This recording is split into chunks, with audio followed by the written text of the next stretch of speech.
El caos que siguió a la Primera Guerra Mundial anuló todas las reglas. Se generó también un hambre por la vida casi insaciable, precisamente por haber sobrevivido a la guerra. De repente, los crímenes pasaron a ser algo frecuente. Creo que eran ladrones de cajas fuertes muy inteligentes. Lograron inquietar a toda la policía criminal de Berlín.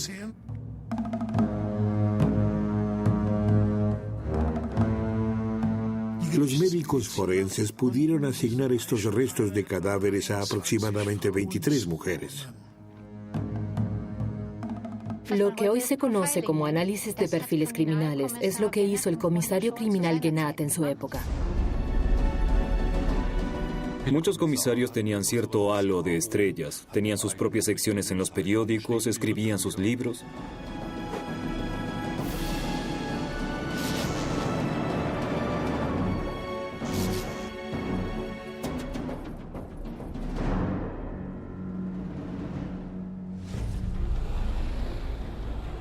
Ajetreo en una calle principal de Berlín, justo al inicio de la República de Weimar.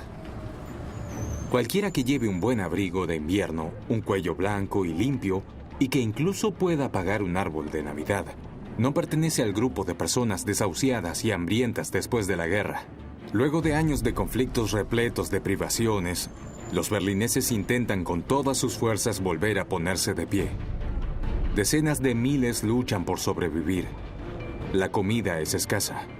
El hambre es algo común.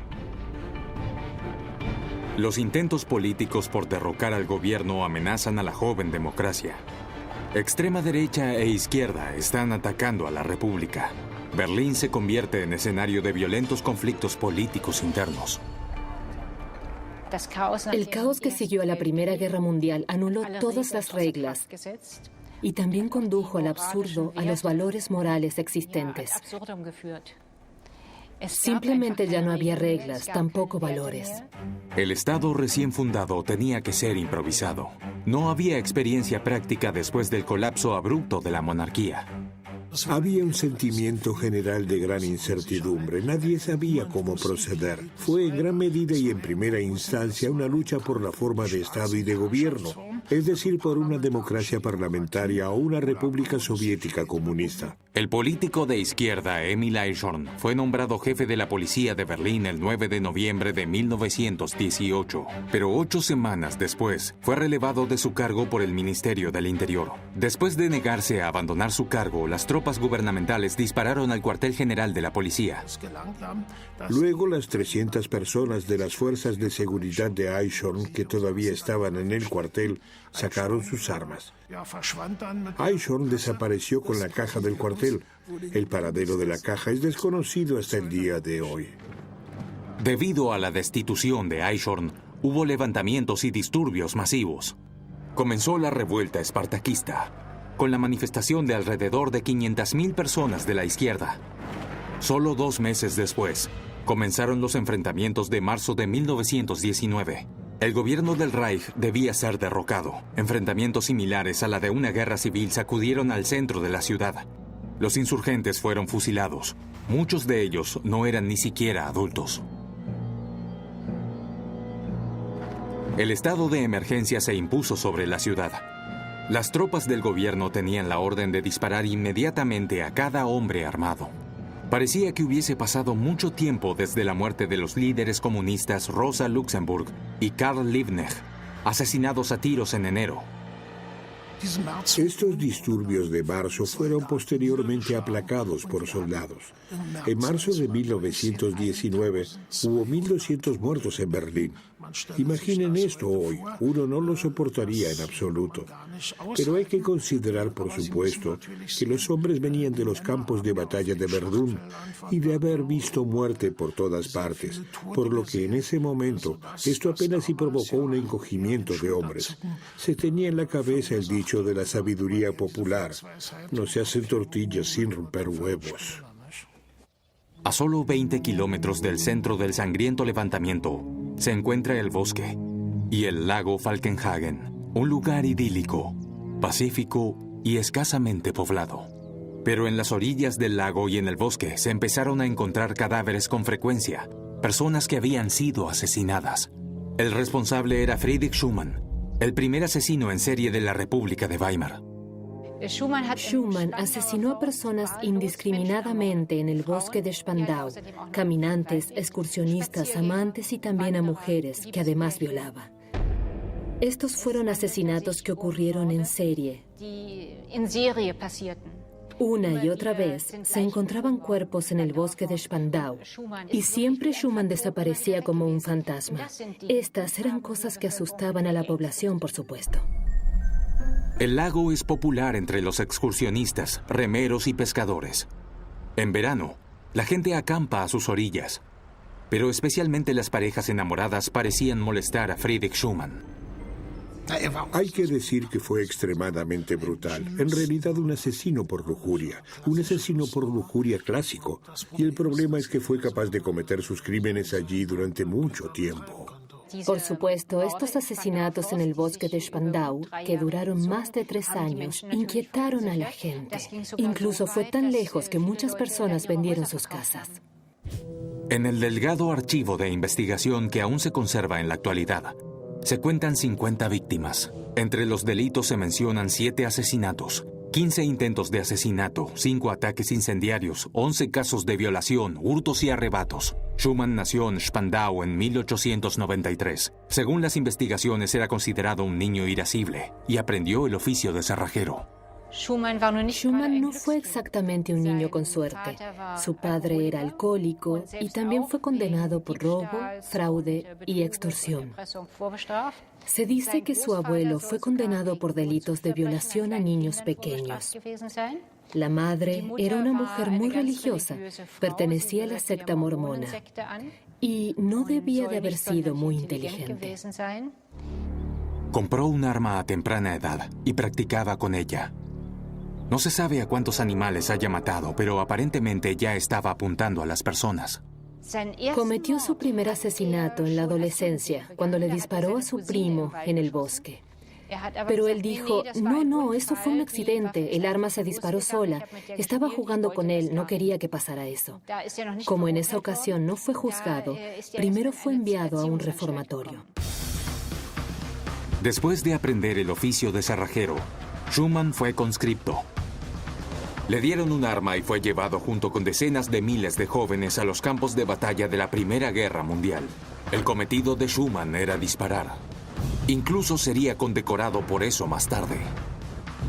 Luego participó en la guerra, donde aprendió a disparar muy bien. Pensó que eso era genial. Era el mejor tirador. Incluso obtuvo la Cruz de Hierro de 2ª clase por ello. Sí, y luego volvió a casa y no pudo manejar la vida en absoluto.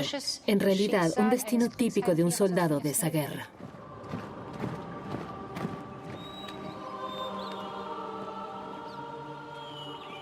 Las experiencias en el frente han traumatizado a toda una generación de jóvenes.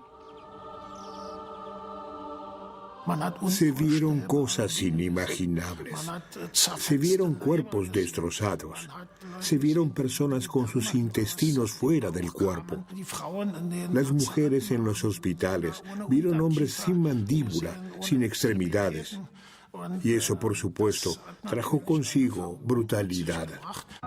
La paz y tranquilidad del bosque Falkenhagen eran las antípodas de los ruidos de campos de batalla de la Primera Guerra Mundial. Pero Schumann perturbaba el idilio con sus crímenes una y otra vez. Schumann amaba el bosque por encima de todo. Observaba los pájaros, observaba la naturaleza. Schumann luego confesó los motivos de sus asesinatos a su abogado. Ella me molestó mientras cazaba. Él asustó a los pájaros. Se reían tan fuerte. Me lo encontré en el bosque y me miró así tan insolentemente. Me molestó cuando quise seguir a la chica. Eso es mentira, porque también dijo en un interrogatorio que era cazador furtivo y que le disparó a los animales y los dejó tirados en el suelo solo para matar. Bueno, eso en realidad contradice su amor por la naturaleza. Tenía una personalidad muy ambivalente. El hecho de que el asesino desconocido hasta 1919 finalmente haya podido ser atrapado, después de más de 3 años, se debe a un intento fallido de asesinato en el bosque Falkenhagen. El guardabosques le ordenó, quédese donde está, ¿a dónde quiere ir? Y Schumann contesta, quiero ir al pueblo. Y luego el guardabosques dice, no, el pueblo queda en la otra dirección. A lo que Schumann responde, pero voy por allí, por otro camino. Y el guardabosques, porque pensó que era un cazador furtivo, fue tras él. Y Schumann sacó su pistola para Bellum y le disparó. El arma de Schumann tenía que volver a cargarse, por lo que el guardabosques gravemente herido pudo escapar a través del bosque. Antes de morir, llegó a informar del atacante, que también estaba herido. Todos los médicos y hospitales del área fueron informados y advertidos por la policía mediante un boletín. Una mañana se le aparece a un médico, un hombre joven, que dice que le duele mucho el hombro, que está herido allí, que trabajaba con detonadores y explosivos, que debe tener astillas de alguna explosión. El doctor lo examinó y lo vio de inmediato. No, esos eran perdigones, no eran ninguna otra cosa. Recordó el boletín inmediatamente, fue con su esposa, la envió a la policía y se tomó todo el tiempo del mundo para tratar al paciente. Mientras le estaban curando las heridas, ya había policías en la puerta y Schumann fue arrestado sin oponer resistencia. Para el juicio en el Tribunal Penal de Moabit, Schumann tuvo un defensor público aparte. Era uno de los abogados criminales más capacitados de la ciudad, el doctor Erich Frey. Más tarde, este describió el primer encuentro con Schumann antes del juicio. Si yo no hubiese sabido quién estaba frente a mí, no habría imaginado que ese joven de constitución delgada era un peligroso asesino en serie. Pero entonces vi sus ojos. Eran los ojos de un animal atrapado, salvaje, inquieto, presintiendo el peligro, sospechando de mí. Tuve que ver esa cara innumerables veces y las transformaciones estremecedoras de las que era capaz. Schumann fue llevado a la prisión de Plötzensee y esperaba su ejecución. Pero, la víspera de que se aplicase la pena de muerte, un hecho podría haber alterado el calendario. La noche antes de su ejecución, su abogado fue a verlo nuevamente y después de su última cena le confesó a Frey 25 asesinatos más. También escribió todo meticulosamente, pero le prohibió a su abogado usar esos crímenes para un nuevo juicio. Quería ser ejecutado, no quería un nuevo juicio. Así que Schumann fue ejecutado como estaba previsto. El verdugo fue el famoso Karl Glupper, también conocido como el Juez Rojo. Pero el primer asesino en serie de la República de Weimar pasó casi desapercibido en medio de la agitación de Berlín en ese momento. En marzo de 1920, 2 generales iniciaron el contrarrevolucionario golpe de Estado de Kapp, que una vez más llevó al Reich alemán al borde de la guerra civil. El problema fue continuo durante la primera fase de la República de Weimar. ¿Cómo podían los ex soldados, especialmente los soldados profesionales, después de la Primera Guerra Mundial perdida, ser llevados nuevamente a su puesto de trabajo como si nada hubiese pasado? Y luego ya estaban los Freikorps o cuerpos francos. Los Freikorps eran tropas paramilitares, reunidas después del final de la guerra. Iniciaron un golpe con miembros activos de las Fuerzas Armadas y ex soldados. El gobierno socialdemócrata se vio obligado a huir, pero el golpe fracasa después de 100 horas, porque no todos los militares estaban de acuerdo con el objetivo, y porque una huelga general paralizó a toda la ciudad, convocada por el Partido Socialdemócrata de Alemania y los sindicatos. Millones de personas participaron, las calles estaban vacías.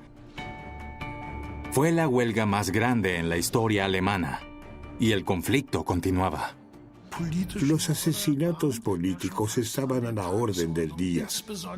En particular los partidos de derecha que estaban en contra del Tratado de Versalles generaron mucha violencia contra los llamados políticos de apaciguamiento. El diputado del Reichstag del Partido Socialdemócrata de Alemania, Philipp Scheidemann, apenas sobrevivió a un ataque con ácido. El político del centro, Matthias Erzberger, por otro lado, no tenía ninguna posibilidad, ya que los terroristas de derecha lo mataron de 8 tiros durante un paseo en sus vacaciones.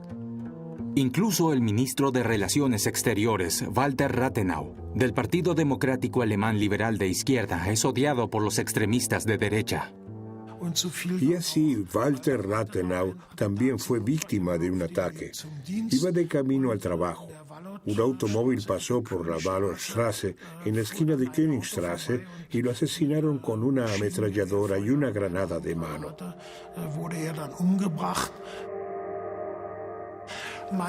Se descubrió que había una organización terrorista secreta de derecha, la organización Cónsul, OC, que estuvo involucrada y que incluso también llegó a actuar en los años del nazismo. Toda la República de Weimar siempre estuvo amenazada por la ultraderecha. El objetivo de los intentos de asesinato era desencadenar una guerra civil. Ese era el plan del ex capitán de fragata, Hermann Erhardt. Al final, en lugar de democracia, debía haber una dictadura militar, aunque no se llevarían a cabo más ataques. Cuando se dio a conocer la muerte de Rathenau en el Reichstag, hubo tumultos. La izquierda y los demócratas respondieron con estruendosos aplausos. ¡Viva la República! A principios de la década de 1920, la perspectiva de vida para cientos de miles de berlineses se volvía cada vez más sombría. La moneda se había devaluado, había desempleo y pobreza. Esa fue una fase muy confusa, hay que decirlo. Estalló la pobreza. La gente tenía problemas para asegurar su nivel de subsistencia. Luego hubo una inflación galopante. El Reichsbank no podía imprimir billetes tan rápido como el dinero que tenía que gastarse. La mayoría de la población sufrió en esas circunstancias tan difíciles. Alemania experimentó una de las devaluaciones monetarias más radicales de las grandes naciones industrializadas. El trueque y el mercado negro florecían. Para liquidar la deuda de guerra, el Estado aumentó rápidamente la masa monetaria. Pero la gente no podía comprar nada porque los billetes valían menos cada día. Sin los comedores públicos, mucha gente habría muerto de hambre. Especialmente en los años de inflación, creció más y más el así llamado crimen por necesidad. Eso significa que mujeres burguesas valientes o incluso las mujeres de los funcionarios públicos en un momento empezaron a robar alimentos, porque simplemente no tenían el dinero para llegar a fin de mes.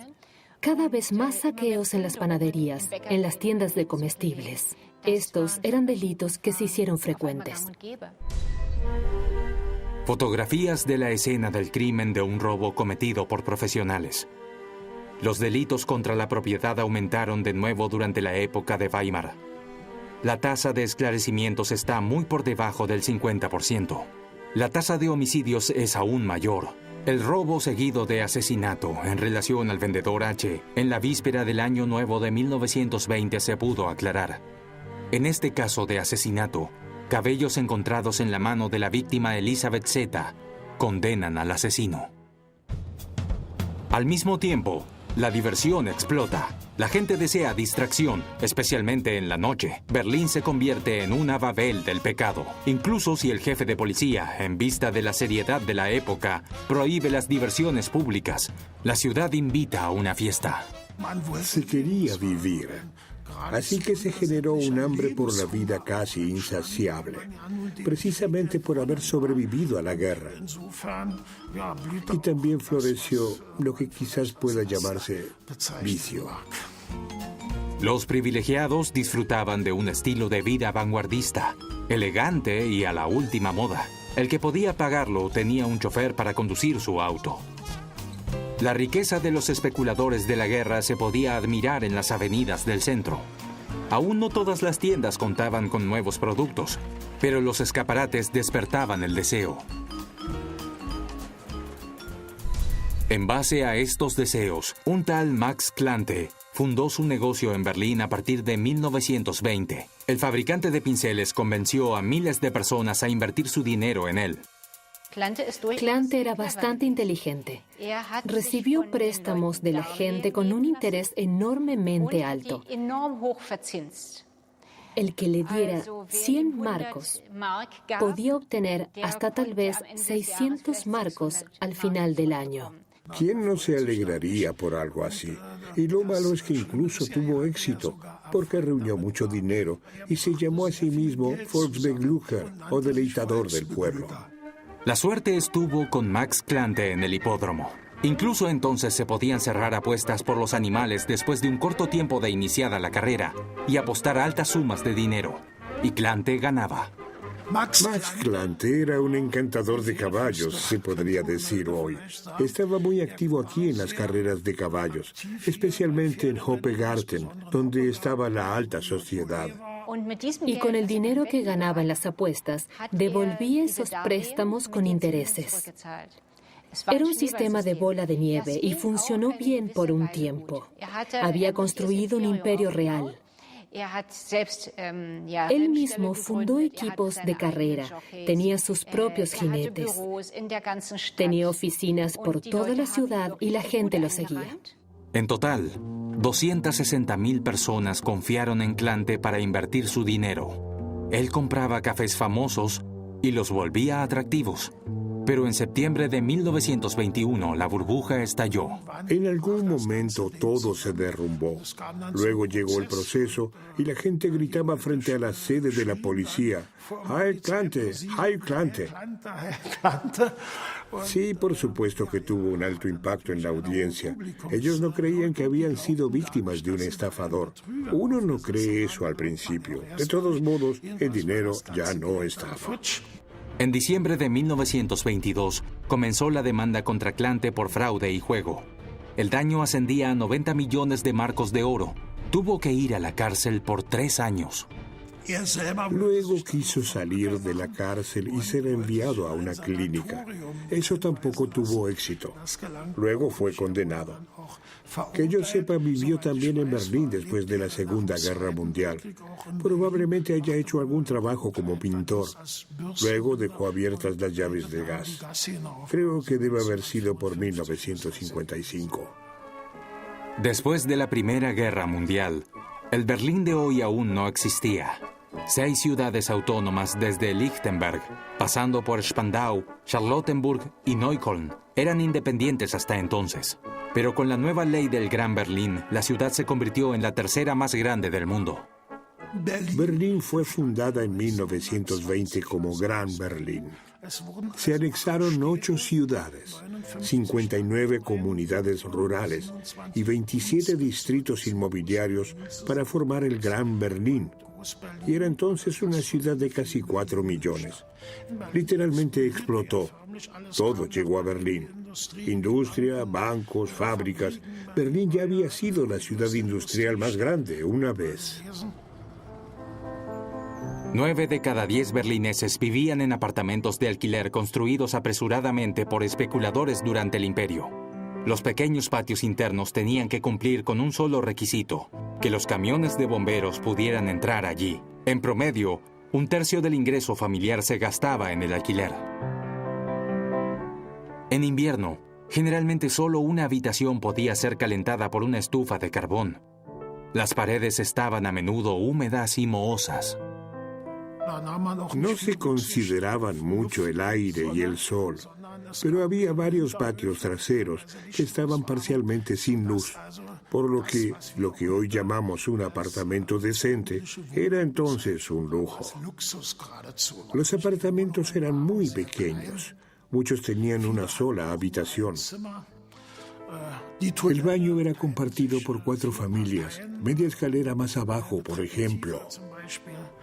Había una cocina-comedor, tal vez, sí la había. Allí había un horno con un espacio para cocinar. No había gas ni electricidad. Muchos habían tenido lámparas a vela alguna vez.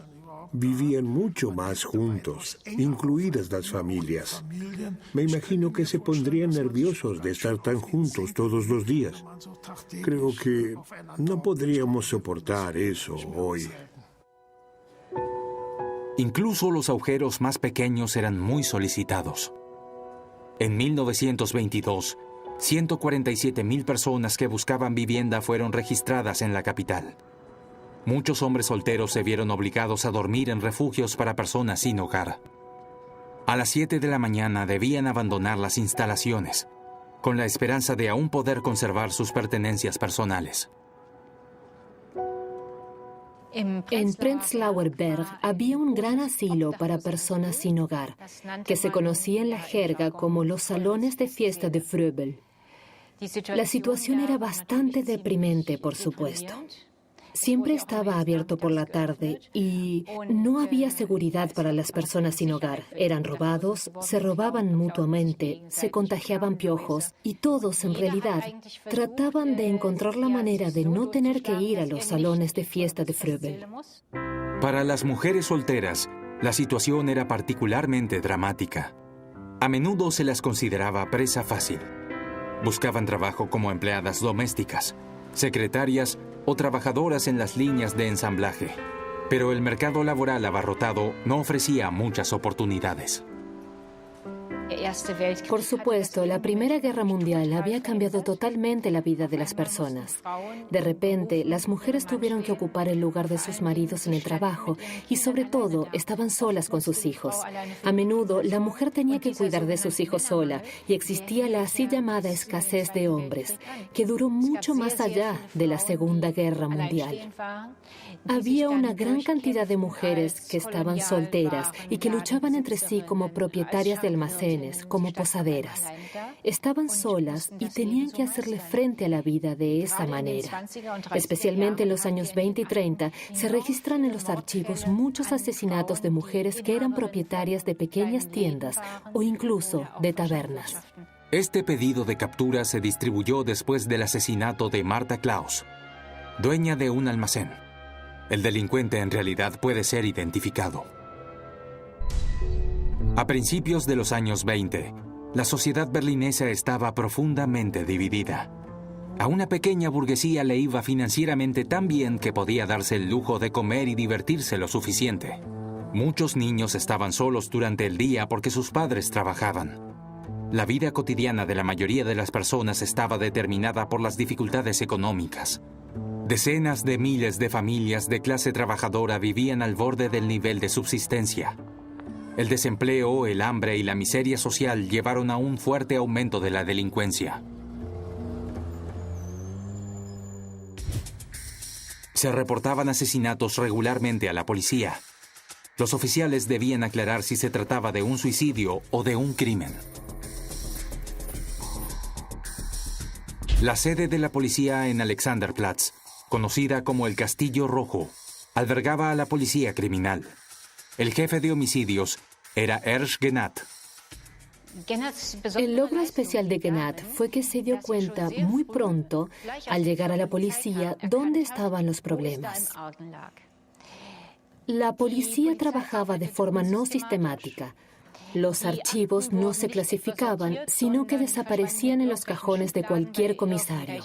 La escena del crimen no estaba bien asegurada. Muchos indicios se borraban, eran literalmente pisoteados, guardados, o a veces incluso se colocaban cadáveres en el sofá para que no estuvieran en contacto con el suelo frío de las baldosas por razones de piedad. Esto era toda una tontería para él y realmente fue la primera persona en preguntarse cómo hacer para que el trabajo del Departamento de Investigación Criminal fuese más efectivo. Cuando una persona fallecía de muerte no natural, la Comisión de Homicidios acudía de inmediato. Se tomaban fotos para el archivo de investigación. Todos los detalles en la escena eran importantes para Genat y eran grabados. El comisario había lidiado con crímenes desde su infancia, en la prisión de Plötzensee. Su padre fue director de la prisión de Plötzensee y su hermano, fiscal.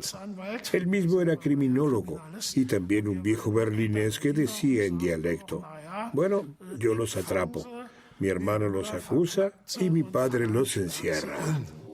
Las historias de las prisiones son parte de la vida familiar de los Genat. Naturalmente, Gennat siempre se enfrentó a los crímenes, a los presos, a toda esta situación social. Y en un artículo del periódico, él mismo dijo una vez que le gustaba ir a procesos judiciales para aprender, que disfrutaba mucho de la observación. Obviamente, fue una decisión consciente suya ir al Departamento de Investigación Criminal, porque fue precisamente a través de este proceso de observación que pudo juzgar y evaluar muy bien a las personas. Una conocida canción berlinesa de la época era Flota un cadáver en el canal de Landwehr. A principios de la década de 1920, los cadáveres o sus restos flotaban a menudo en las aguas de la ciudad. Algunos de ellos eran víctimas de suicidio. Muchas mujeres también habían sido asesinadas. La policía de Berlín estaba tratando de nuevo con un asesino en serie. Muchos conocen la canción Flota un cadáver en el canal de Landwehr. Eso era casi típico de Berlín en 1921. Casi con regularidad, casi todas las semanas, se encontraban los cadáveres en el canal de Landwehr o en el río Spree, aunque a veces solo partes del cuerpo. No se sabía nada del autor de los crímenes. Los médicos forenses pudieron asignar estos restos de cadáveres a aproximadamente 23 mujeres. En las bandejas metálicas, los médicos reúnen los restos individuales del cuerpo para formar un todo, si es que está disponible. A través de 2 pedidos de captura, la policía está buscando pistas sobre estos crímenes crueles. Las víctimas son todas mujeres. Los cadáveres desmembrados son un tema en los periódicos y se convierte en tema de conversación en la ciudad. Pero la pista decisiva para encontrar al asesino, Karl Grossmann, proviene de un vecino. Tenía un apartamento trasero en el 3er piso y luego una vivienda en Langestrasse, pero de solo una habitación. Era un pasillo largo y había varios apartamentos, entre otros el apartamento del testigo Itzig, que luego se presentó en la estación de policía y dijo que había escuchado gritos horribles desde el apartamento de Grossmann. La policía irrumpió en el apartamento y frente a él estaba Grossmann, desnudo, manchado de sangre y en un sillón, en una cocina totalmente decadente y asquerosa. Había una mujer severamente maltratada, muerta, bañada en sangre, con graves heridas punzantes. Y sí, probablemente había empezado a desmembrarla. Y así fue encontrado Grossmann. Su última víctima se llamaba Maria Nietzsche, una cocinera de Dresde de 35 años. Ella, como tantas mujeres jóvenes, había ido a Berlín a trabajar, con la esperanza de encontrar un trabajo en la ciudad de los 4 millones. Su método era bastante simple. Interceptaba en la estación de Silesia a niñas inocentes que venían del campo, campesinas. Llegaban a Berlín solo con una pequeña maleta que no tenía casi nada. Eran pobres, no sabían dónde dormir, no tenían nada que comer. Llegaban a Berlín porque esperaban encontrar un buen trabajo en algún lugar como sirvientas, tal vez en una mansión. En muchos casos eso fallaba y terminaban en la prostitución. Y Maria Nietzsche era alguien que acababa de estar en la cárcel el día anterior por un pequeño delito y estaba buscando un lugar para quedarse. Así que había muchas mujeres jóvenes que realmente tenían problemas existenciales.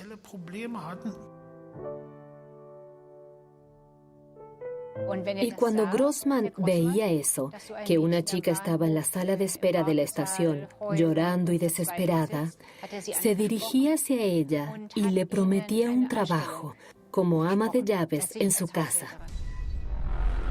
Las mujeres indefensas caían en la trampa. Grossmann quería satisfacer su deseo sexual anormal, dice el archivo de la investigación original. Le dijo a un testigo que estaba arruinando a las mujeres usando instrumentos para destruir sus entrañas. Así que era un sádico terrible. Lo que le hizo a estas mujeres, con solo leerlo, casi te hace perder el apetito. Apenas si se puede describir, pero algunas sobrevivieron o pudieron huir, pero no acudieron a la policía.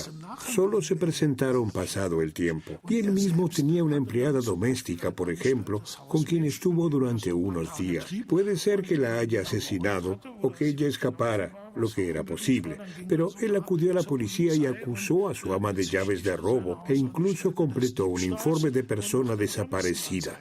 Tenía mucho descaro, evidentemente. Al mismo tiempo, las víctimas de Grossman flotaban desde hacía tiempo en los canales de la ciudad, desmembradas por él para que no pudieran ser identificadas. Pero los médicos forenses habían desarrollado un procedimiento especial para reconstruir los cadáveres para que las jóvenes asesinadas pudieran ser reconocidas nuevamente a través de ojos de vidrio, maquillaje y pelucas. Con estas fotos, la policía esperaba obtener información de la población sobre quiénes eran estas mujeres y si Grossman era responsable de su muerte.